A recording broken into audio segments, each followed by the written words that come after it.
So my girlfriend and I had a bit of a trade-off. I introduce her to the world of video games, and she brings me into the realm of anime. Now, I've seen a handful of anime growing up, most of which I had no idea were anime until I was much older, but I never really invested in the majority of them, and it was always the one medium in nerd culture that I was very much on the outside looking in. So it was tricky for her to find the perfect gateway into anime to see if it was something we could make a habit of. And I think she eventually decided on a very good starter that really embodies the pros and cons of anime as a whole, and what all I have to look forward to. So here are my first impressions of Soul Eater. First off, I just want to clarify that this is not a review of Soul Eater. We saw 5 episodes to get a good feel of the show, the story, the characters, the structure, the pacing, yada yada yada. So as an outsider looking in, this is just all that I gathered and why I liked and or disliked the show, and if I would recommend it for others. I may be a bit hazy on the details, but again, this is all first impressions and what all I gathered. I may do an eventual review, but no promises. So Soul Eater. Soul Eater follows the story of Soul and Maka, 2 students of an academy who collect these things called Kishin souls. As a gamer, I just think of the souls in the Sorrow Castlevania games and things immediately clicked.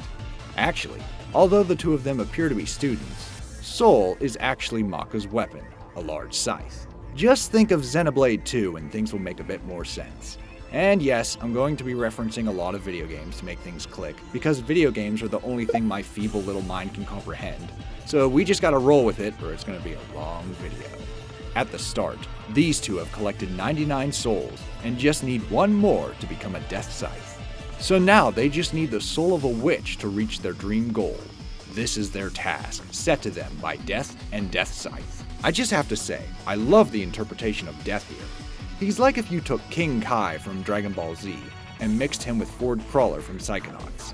There's also Maka's father, Death Scythe. He reminds me of the modern interpretation of Knuckles. He sees himself as a badass, and everyone else sees him as a joke. He'd do anything for his daughter, and she'd do anything to see him burn. The witch they end up hunting, Blair, is very Japan. Oh yeah, this anime is Japan being, well, Japan. Breast jokes, exaggerated yelling, big heads, and well, Blair. She's playful, she's sexualized, Soul can't function for 2 seconds without a nosebleed. Oh, Japan. In fact, she's so playful that you almost feel bad that they have to take her out. Then she says pumpkin a lot and I don't feel so bad. After a few miserable attempts that span over the course of a few days, they finally engage in a real fight. The fighting is over the top and flashy, giving you a nice taste of that anime goodness. No matter what they throw at her, Blair just shakes it off and decides to use the duos arguing against one another. Then, in a nice turn of events that really highlights the bond of our heroes, they emerge victorious. Or not. Yes, it turns out Blair is not an actual witch, but a cat, and devouring her soul did nothing to her, but cost our heroes dearly.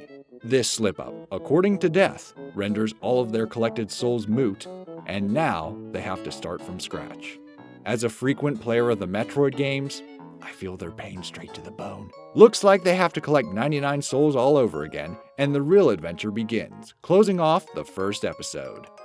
Episodes 2 and 3 focus on our other major characters in the story, Black Star and Death the Kid.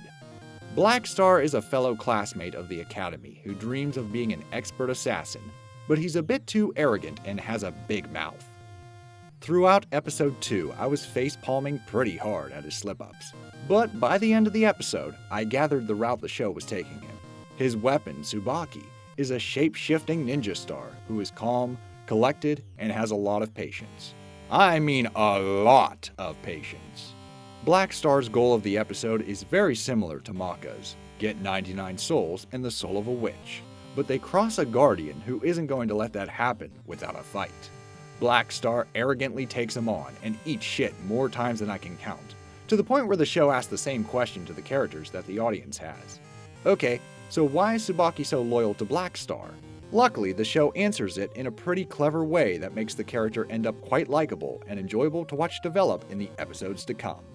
Death the Kid is the showpiece of the 3rd episode. Most of the show just refers to him as Kid since, well, he is Death's son. He's cool, he's calculated, and he's super obsessive with symmetry, to the point where this may very well be the most hilarious and ridiculous character flaw I've ever seen in the history of fiction. Seriously, the lengths they take this gag is quite commendable. I love this character. His weapons are Liz and Patty, two dual pistols.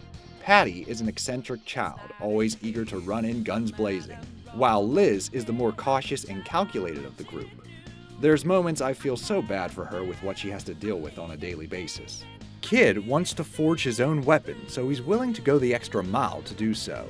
His father sets him off to the Pyramid of Anubis in search of a necromancer, who is basically the jackpot of souls. I'm not going to spoil, but what happens in this pyramid is some of the funniest, wildest, and overall entertaining moments of the show thus far, including a really creative action sequence with the two sisters. Episode 4 really centers on the dynamic between 4 of the main characters: Soul, Blackstar, Maka, and Tsubaki. Soul and Blackstar are like little kids, always looking for trouble, provoking the opponent, and rushing headfirst into danger. Tsubaki has a lot of patience letting boys be boys, and Maka very much doesn't. Meanwhile, Death the Kid is watching the whole thing play out with his father. The episode revolves around a teaching lesson disguised as a murder mystery, with your only clue being how calm Death handles the entire situation. The episode gives you a sneak peek at some very key parts of the characters' motivations, along with some very spectacular abilities they'll be pulling off later. Episode 5 is the payoff that Episode 4 builds to. The heroes confront Dr. Frankenstein, a mad scientist who gave me flashbacks of every Mentaloo scenario in video games. He delivers his lines so coldly and without emotion that it sends shivers up my spine. It was the first episode to push my butt cheeks to the edge of my seat, but I loved every minute of it. It nicely sets up the events for what's to come. And that's basically Soul Eater. So, what did I think of it? Well, if you can get past the moments of fan service, I think you have the recipe for excellence. What I love most about anime is that it feels like a JRPG that I can watch, without constant random encounters breaking up the flow. Don't get me wrong, I'm one of the few psychos out there that enjoy battle grinding, but it's nice to just soak up the story once in a while.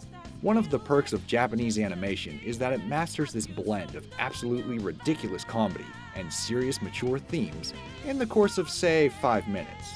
Something Western companies can't balance as well. I know I'm looking forward to the episodes to come in Soul Eater, and I'm definitely looking forward to some other anime in the future. So if you love anime, good characters, a stylistic gothic theme, and flashy battles, then I highly recommend Soul Eater. This has been my First Impressions. Thanks for watching.